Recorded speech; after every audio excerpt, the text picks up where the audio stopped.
అని చెప్పేసి మీ పైన నెపం పెడుతున్నారు. ఇప్పుడు పాయల్ శంకర్కు ఒకటే ఒక ఆయుధం, ఫసల్ బీమా యోజన ద్వారా రైతులకు నష్టం చేసింది బీఆర్ఎస్ పార్టీ అని చెప్తాను. నేను ఆనాడు కూడా అడిగినాయనని. ఇలా మీది గుజరాత్లో మీ భారతీయ జనతా పార్టీ ఉన్నది, రాజస్థాన్లో మీ భారతీయ జనతా పార్టీ ఉన్నది, అదే మధ్యప్రదేశ్లో ఉన్నది, మహారాష్ట్రలో ఉన్నది. మీ భారతీయ జనతా పార్టీ ప్రభుత్వం ఉన్నటువంటి రాష్ట్రాలలో ఎన్ని రాష్ట్రాలలో మీరు ఫసల్ బీమా యోజన ఇస్తున్నారో ఒకసారి వెళ్దాం. పాయల్ శంకర్ గారు వస్తారా, ఆఫీసర్ తీసుకుపోదాం, నువ్వు ఆఫీసర్ కలెక్టర్ తీసుకురా, మనం తిరుగుదాం. 4 రాష్ట్రాలు తిరిగితే వాళ్ళు కూడా ఇచ్చిన తర్వాత ఎందుకు క్యాన్సల్ చేసుకున్నారు. నేను అన్నాడు తాజా ఉదాహరణ గుజరాతే ఇచ్చిన.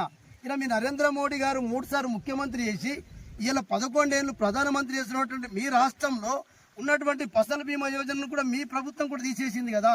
ఎందుకు తీసేసింది, మరి కారణం ఏంది? సరే, నీకు ఇప్పుడు దమ్ముంటే నువ్వు మీ భారతీయ జనతా పార్టీ ప్రభుత్వం కేంద్రంలో 11 ఏళ్ళు అయింది కదా, మొత్తం రాష్ట్ర ప్రభుత్వం కట్టే ప్రీమియం కూడా కేంద్రమే కట్టించి నువ్వు ఇయ్యొచ్చు కదా. అంత ప్రేమ ఉంటే నరేంద్ర మోడీ గారు మాటికి రైతాంగం కొరకు ఏమన్నా చేస్తా ఇచ్చేది.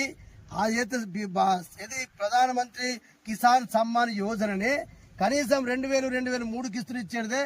ఇప్పటిదాకా 2019లో ఎందరి మందికి ఇచ్చిండో ఇదే ఆదిలాబాద్ నియోజకవర్గంలో 60,000, 50 నుంచి 60,000 రైతులకు ఇస్తే ఇలా 34,000 రైతులకు ఇస్తున్నారు.